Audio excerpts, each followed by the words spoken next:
प्रिय विद्यार्थियों, मैं डॉक्टर नितिन गुप्ता, सहायक आचार्य रसायन शास्त्र, राजकीय महाविद्यालय कोटा के इस यूट्यूब चैनल पर आपका स्वागत करता हूं।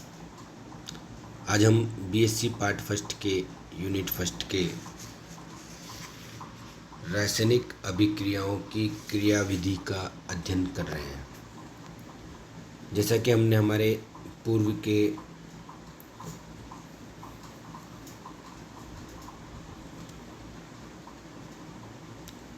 लेसन में ये देखा कि किस प्रकार रासायनिक अभिक्रियाओं के दौरान मध्यवर्तियों का निर्माण होता है। हमने कार्बोकैटायन, कार्ब एनायन, मुक्त मूलक अभिकर्मकों का अध्ययन किया।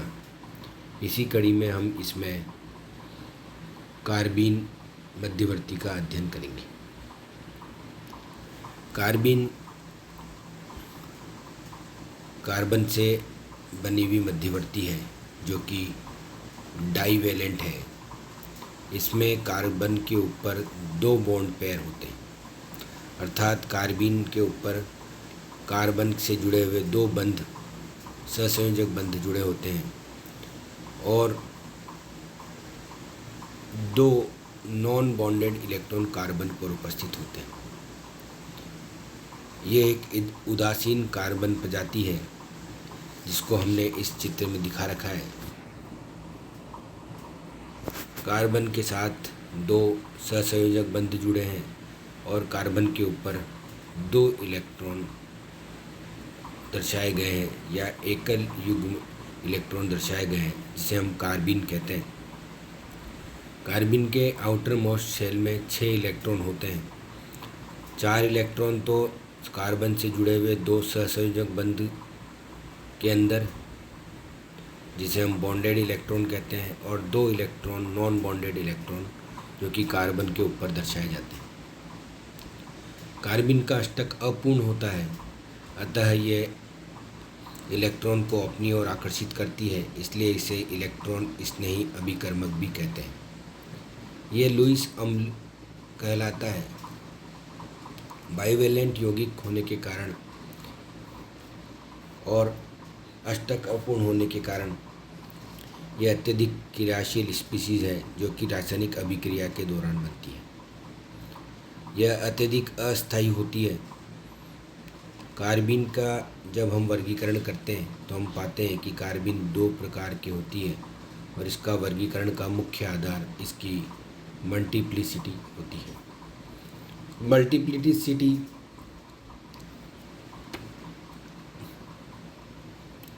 हुंड नामक वैज्ञानिक ने इसका अध्ययन किया और इसके आधार पर अधिकतम अयुग्मित इलेक्ट्रॉनों की संख्या का निर्धारण किया जाता है और इसके लिए हम m बराबर 2s+1 फॉर्मूले का उपयोग करते हैं, जहाँ s टोटल स्पिन या कुल चक्रण है जो कि हम उस परमाणु के इलेक्ट्रॉनों के आधार पर प्रदर्शित करते हैं।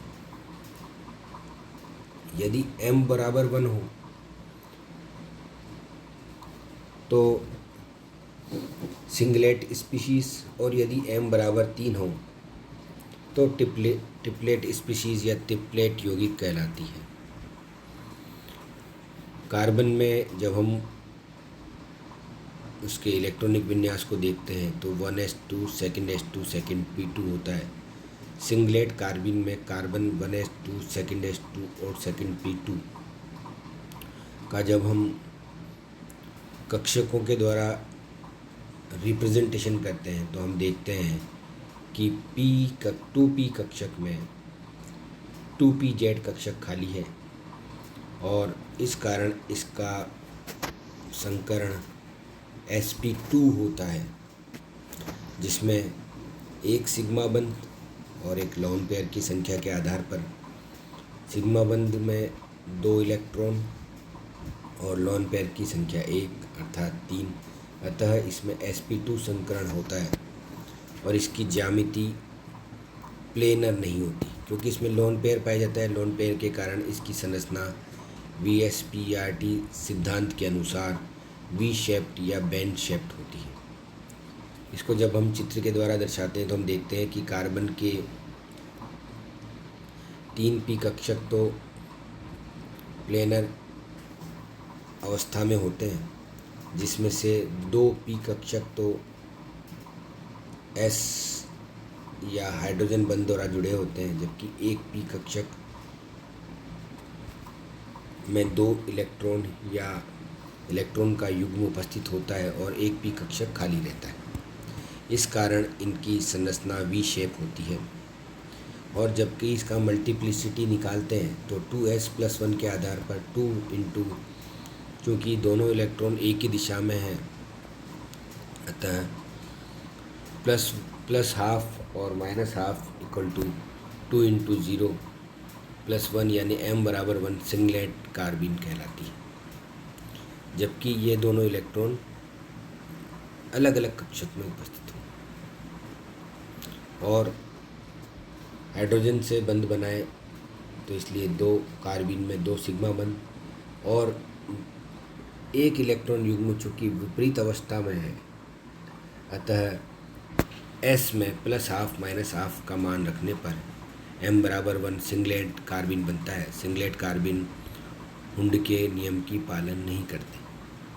इसका बंध कोण 103 डिग्री, जो कि सिंगल इलेक्ट्रॉन जो कि p कक्षक में है के प्रतिकर्षण के कारण होता है और इसे CH2 और 2 विपरीत इलेक्ट्रॉनों के माध्यम से प्रदर्शित किया जाता है।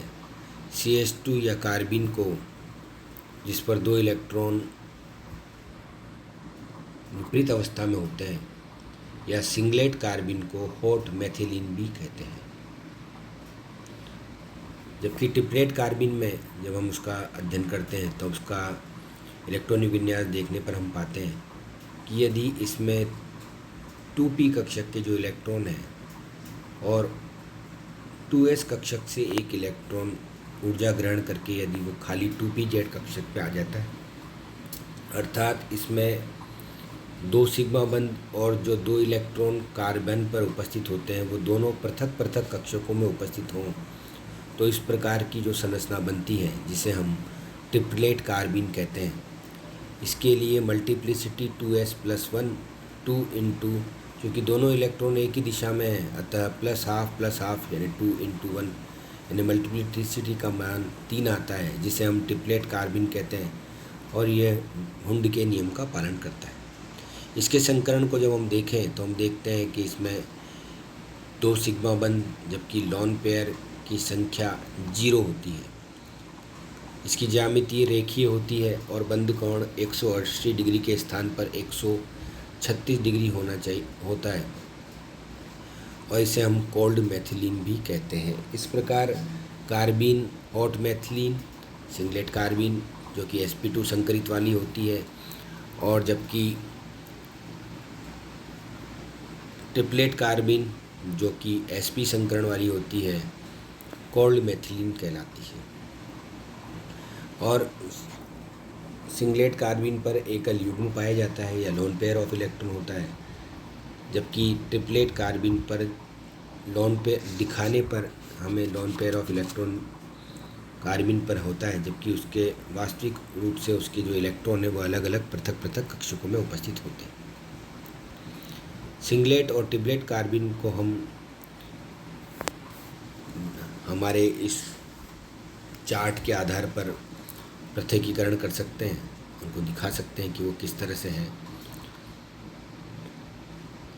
सिंगलेट कार्बिन के दोनों नॉन बॉन्डेड इलेक्ट्रॉन एक ही ऑर्बिटल में होते हैं, जबकि ट्रिपलेट कार्बिन के दोनों नॉन बॉन्डेड इलेक्ट्रॉन अलग अलग कक्षक में होते हैं। इनमें अपोजिट स्पिन पाया जाता है, जबकि ट्रिपलेट कार्बन में पैरेलल स्पिन पाया जाता है। सिंगलेट कार्बन में बॉन्ड पेयर 2 या बाइवेलेंट होता है, जबकि ट्रिपलेट कार्बन में बॉन्ड पेयर 2 होता है, लेकिन ये बाइवेलेंट नहीं होता। इसमें लोन पेयर 1 होता है, जबकि ट्रिपलेट कार्बन पे 0 लोन पेयर पाया जाता है। सिंगलेट कार्बन में अनपेयर्ड इलेक्ट्रॉन की संख्या 0 होती है, जबकि ट्रिपलेट कार्बन में अनपेयर्ड इलेक्ट्रॉन की संख्या 2 होती है। यदि हम दोनों सिंगलेट और ट्रिपलेट कार्बन के चुंबकीय आघूर्ण का अध्ययन करें तो हम पाते हैं कि सिंगलेट कार्बन का चुंबकीय आघूर्ण, चूँकि इसमें दोनों अयुग्मित इलेक्ट्रॉन या lone pair of electron pair के रूप में होते हैं, अतः इसका चुंबकीय आघूर्ण 0 होता है, जबकि ट्रिपलेट में चुंबकीय आघूर्ण √8 बोर मैग्नेट्रॉन प्राप्त होता है। सिंगलेट और ट्रिपलेट कार्बन चूँकि इलेक्ट्रॉन की कमी होती है और ये इलेक्ट्रॉन रिच स्पीशीज़ को अपनी ओर आकर्षित करते हैं, अतः इन्हें इलेक्ट्रॉन स्नेही कहते हैं। सिंगलेट कार्बन लुईस अम्ल है, जबकि ट्रिपलेट कार्बन चूँकि इसमें इलेक्ट्रॉन युग्म नहीं होता और दोनों इलेक्ट्रॉन अलग अलग कक्षकों में रहते हैं, अतः इन्हें लुईस अम्ल नहीं कहते, जबकि सिंगलेट कार्बन लुईस अम्ल होता है। सिंगलेट कार्बन में sp2 संकीर्ण होता है और ये वी शेप होता है या बेंट शेप होता है, जबकि ट्रिपलेट कार्बन रेखीय अवस्था में पाया जाता है और इसमें sp संकरण होता है। सिंगलेट और ट्रिपलेट कार्बन चूँकि अस्थायी होते हैं, रासायनिक अभिक्रियाओं के दौरान बनते हैं, अतः इसका अध्ययन करना आवश्यक है। सिंगलेट कार्बन चूँकि इलेक्ट्रॉन युग्मित होते हैं या डायामैग्नेटिक होते हैं, इसे प्रतिचुंबकीय कहते हैं, जबकि ट्रिपलेट कार्बन अयुग्मित इलेक्ट्रॉन के कारण अनुचुंबकीय या पैरामैग्नेटिक कहलाते हैं। यदि हम इनकी स्थायित्व या स्टेबिलिटी की बात करें तो चूँकि सिंगलेट कार्बन पर इलेक्ट्रॉन युग्म होता है, जबकि ट्रिपलेट कार्बन पर उपस्थित इलेक्ट्रॉन पृथक पृथक कक्षक में होने के कारण उनमें प्रतिकर्षण कम पाया जाता है, अतः ट्रिपलेट कार्बन सिंगलेट कार्बन की तुलना में ज़्यादा स्थायी होते हैं। इसमें सिंगलेट कार्बन में एक्साइटेड स्टेट में रहते हैं, इनकी एक्साइटेड स्टेट ज़्यादा होती है, जबकि ट्रिपलेट कार्बन में वह ग्राउंड स्टेट में रहते हैं और इनकी एक्साइटेड स्टेट कम होती है। यदि हम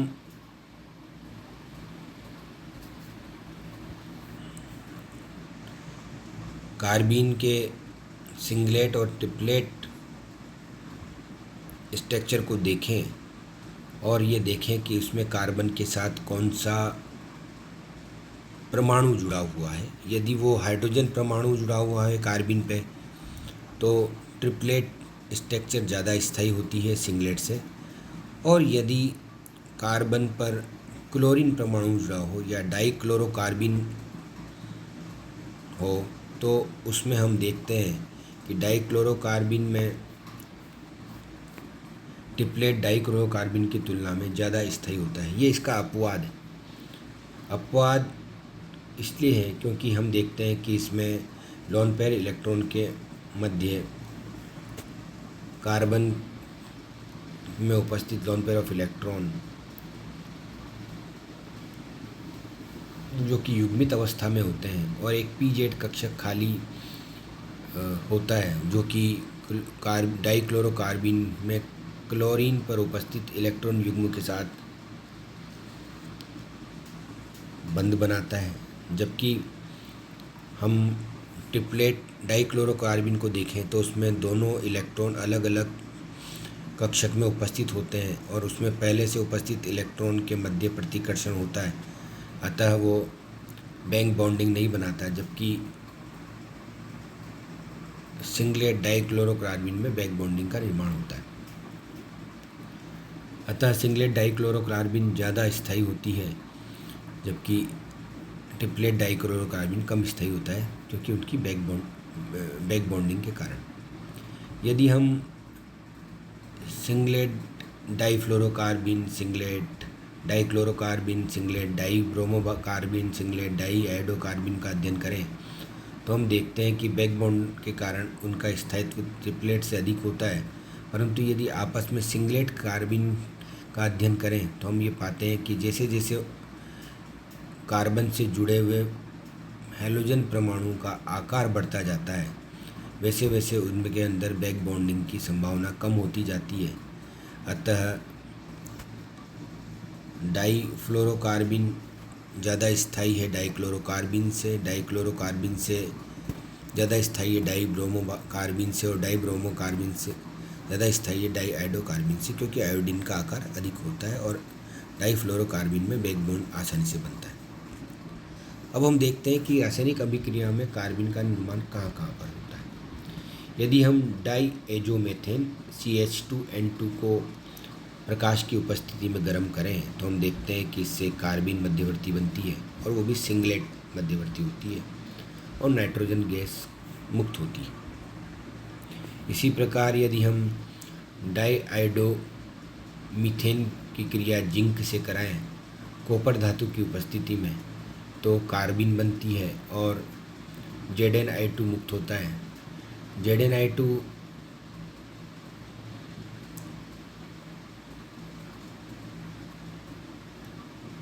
के मुक्त होने से जो कार्बिन बनती है, इस अभिक्रिया को हम साइमन स्मिथ अभिक्रिया भी कहते हैं। इसी प्रकार यदि हम साइक्लोप्रोपेन को गर्म करें सूर्य के प्रकाश में तो कार्बिन बनती है और एथीन का निर्माण होता है। यह मंद विदलन की एक अभिक्रिया है। यदि हम एल्किल हैलाइड के में क्लोरोफॉर्म का अध्ययन करें तो हम पाते हैं कि क्लोरोफॉर्म को यदि हम किसी क्षार की उपस्थिति में अभिक्रिया कराएं तो जल का अणु मुक्त होता है और टाइक्लोरो कार्बेनियन आयन बनता है, जिसमें से क्लोरीन अपनी अधिक विद्युतरणता के कारण सहसंयोजक बंध में उपस्थित इलेक्ट्रॉन को अपने साथ लेकर पृथक हो जाता है और डाइक्लोरोकार्बिन बनती है, और ये डाइक्लोरोकार्बिन अभिक्रिया में भाग लेते हैं। डाईएजोमेथेन से हमेशा ही सिंगलेट कार्बन बनती है। इसी प्रकार यदि हम मीथेन के हाइड्रोजनों को क्लोरीन और ड्यूटेरियम के द्वारा प्रतिस्थापित करें तो जब हम जल से किसी क्षार की उपस्थिति में अभिक्रिया कराएं तो जल का अणु मुक्त होता है और कार्बेनियम आयन बनता है। अब ऐसी स्थिति में जब जिसमें कार्बन के ऊपर क्लोरीन और ड्यूटेरियम आयन जुड़ा हुआ हो तो सर्वप्रथम क्या स्पीसीज पृथक होती है कार्बेनियम आयन से, तो जिस कार्बन और हेलोजन या कार्बन और ड्यूटेरियम में बंध में इलेक्ट्रॉन जिस अणु द्वारा ज़्यादा विद्युत ऋणता के द्वारा पृथक किए जाएंगे उसमें क्लोरीन अपने इलेक्ट्रॉन को लेकर पृथक हो जाता है और कार्बिन बनता है। इस प्रकार सिंगलेट कार्बिन स्टीरियो सेलेक्टिव है। इसमें बनने वाले उत्पाद का विन्यास परिवर्तित नहीं होता है और ये स्टीरियो स्पेसिफिक भी है क्योंकि ये एक ही उत्पाद बनाता है, क्योंकि इसमें कार्बन पर दोनों इलेक्ट्रॉन एक साथ जुड़े होते हैं। जब भी हम सिस एथीन की क्रिया सिंगलेट कार्बिन से कराते हैं तो हमें सिस साइक्लो एल्केन यौगिक प्राप्त होते हैं जिनका विन्यास में कोई परिवर्तित नहीं होता और उनका प्रोडक्ट भी एक ही बनता है। इसी प्रकार यदि हम ट्रांस से भी सिंगलेट कार्बिन की क्रिया कराएं ट्रांस यौगिक से ट्रांस एथीन से तो भी विन्यास अपरिवर्तित रहता है और प्रोडक्ट भी एक ही बनता है। सिंगलेट स्टीरियो स्पेसिफिक जिसमें विन्यास अपरिवर्तित है और प्रोडक्ट भी एक ही बनता है, इसका हमने अध्ययन किया। जबकि ट्रिपलेट वाली जो कार्बिन है वो स्टीरियो सेलेक्टिव नहीं होती, अर्थात उसमें विन्यास चेंज होता है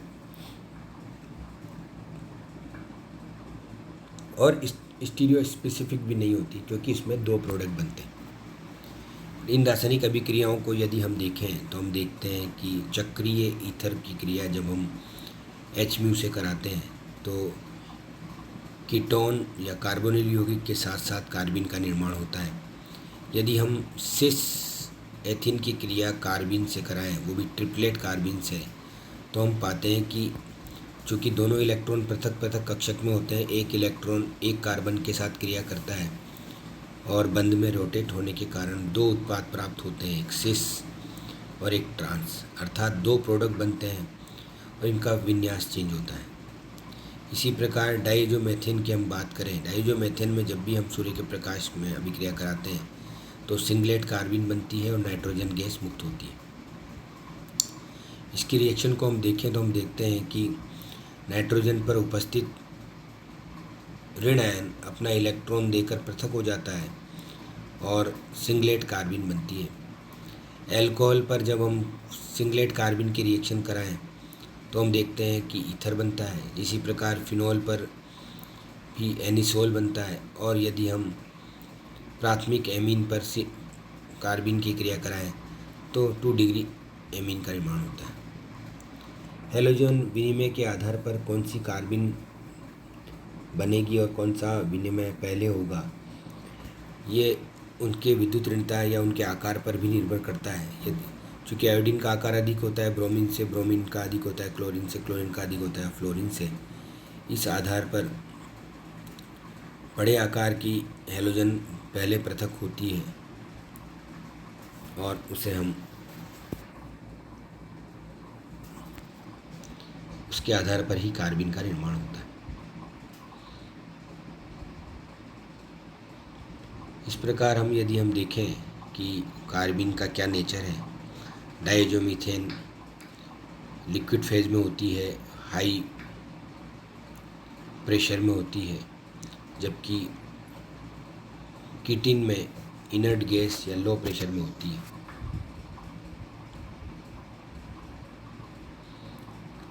ये कुछ उदाहरण हैं, कुछ रिएक्शन है जो कि कार्बिन के क्रियात्मकता को दिखाती है और क्या उत्पाद बनेंगे। आप सभी विद्यार्थी ये रासायनिक अभिक्रिया का अध्ययन विभिन्न अध्यायों में भविष्य में करेंगे।